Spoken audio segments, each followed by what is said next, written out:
found out that we'll be stuck here at home for even longer than we thought, I thought of sharing with you our favorite toddler toys. These are the toys that I just love that I have, because even if we're just indoors most of the time, it keeps my children busy and it keeps them entertained. I know I said toddler toys, but since we're always, Ellie, me, and Lilo like doing things together, these are things that, you know, we tend to play with as well when we are playing with her. But yeah, and these are the toys that I've been happy to have to help keep my toddler busy and to keep them entertained, since we have limited resources at the moment.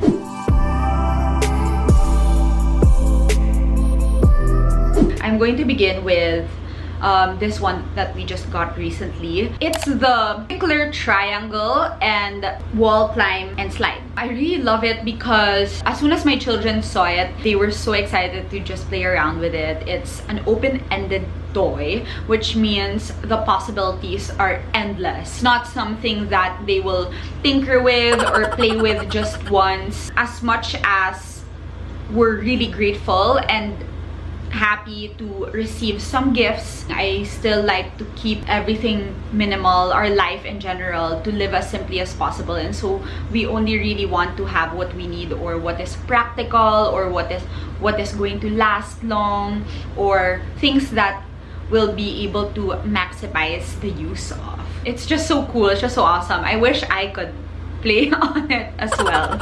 Another one of our favorites is the Duna Liki trike. I hope I said it correctly. It's so cool and it's so fun and so perfect for kids Lilo's age. And also given that our time downstairs, aka outdoors, is very limited.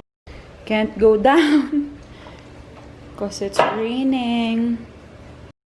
It's nice for Lilo to have that trike that she can, you know, like play with and bike around with as a way to enjoy our short opportunity to play downstairs.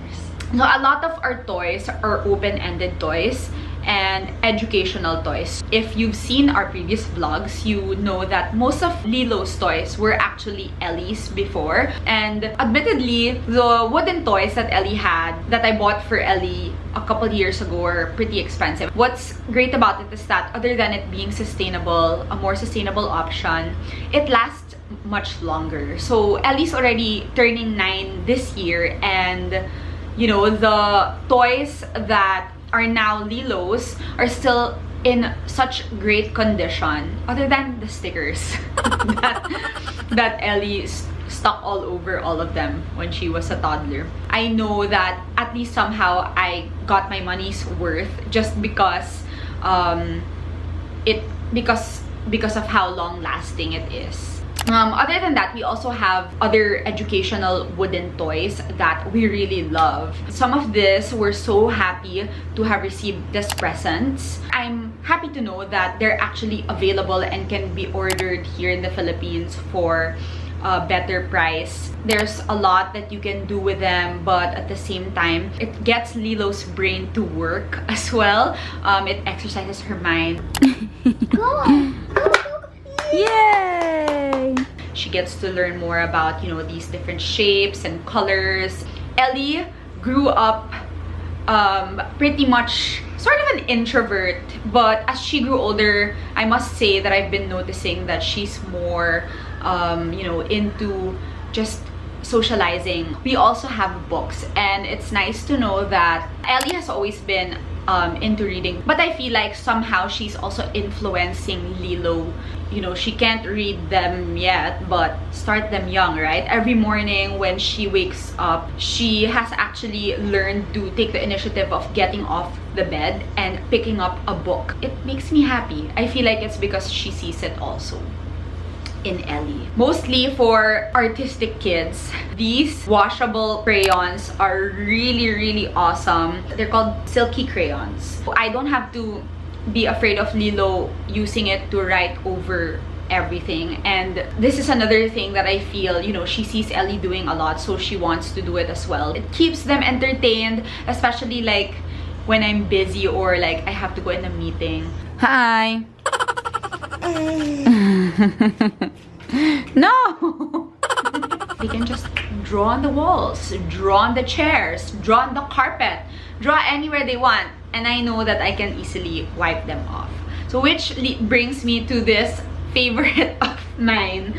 This is my favorite of the moment, and Lilo really loves this toy, but Ellie does as well. So it's the Melissa and Dog cleaning set. It was Nanay that got it for us at Toys R Us for Lilo. Hi guys! They were playing outside. I did not expect how much of a hit it would be here at home. You know, I want to just give myself a pat in the back for that, because I feel like they were really excited to play with it and clean with it, because they see me do it, guys. I clean all the time. It's so cool because it's just a toy and it's like miniature size, but you can actually use it. Yeah. So there, those are our favorite toys at the moment.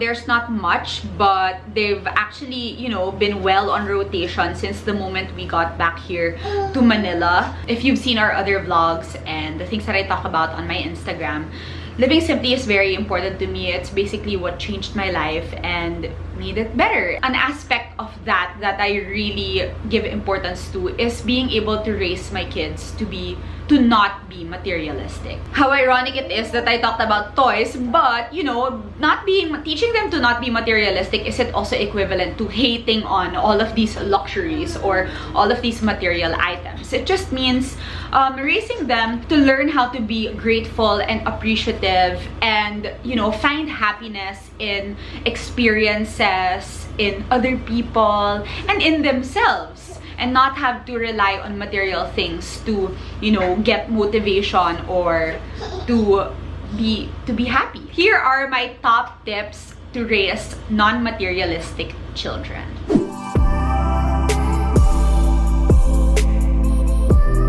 Number one for me, and the most important, is of course to lead by example. I always write about it in my Instagram posts. I always write about wanting and striving to be the best person that I can be, so that I can influence my children to be the same, so that I can be a good role model. And like in the past, I feel like, you know, I relied on material things, on retail therapy all the time to make myself feel better, or as a way to reward myself when I've had a busy work week. And you know, eventually I just realized, you know, this isn't true. That's like, it's not working. Like, in my opinion, money does not buy happiness. I just learned to only really keep or strive to have the things that I feel I really need. As my kids grow up, they see that in me, in us as well. I mean, I don't want to take full credit. Philmar was also a big aspect of this. Say hi! Hi! Hi, world! It's Papa. He was the person that made me realize how much more important it was to, you know, to live in the moment and build more meaningful relationships and spend your money creating all of these memories rather than, you know, things that you will probably won't remember. And my next tip is to reward or to gift your children with experiences more than actual toys or actual things. Like, for example, with Ellie, like getting good grades, or for her birthday, I would definitely give her some simple presents. I'm really happy that she really doesn't have demands that are way too high anyway, or impossible to get. But I would definitely give her simple presents, but that would just be an additional. Spend as much time with your kids as you can. I really value time with my children. I know that when they're older, they're going to prefer being with their friends or doing their own thing. When I had Lilo, when I was gonna have her, because I was reading about it or just saw a video of someone doing that on YouTube, I got the idea of doing the same for Ellie, which is to set a budget, a good budget, like something that's usually outside of our usual toy budget. And for Philmar and Ellie to head to the nearby mall while I'm still confined at the hospital with the baby, so that she could go ahead and pick out any toy she wants as a present from her little sister.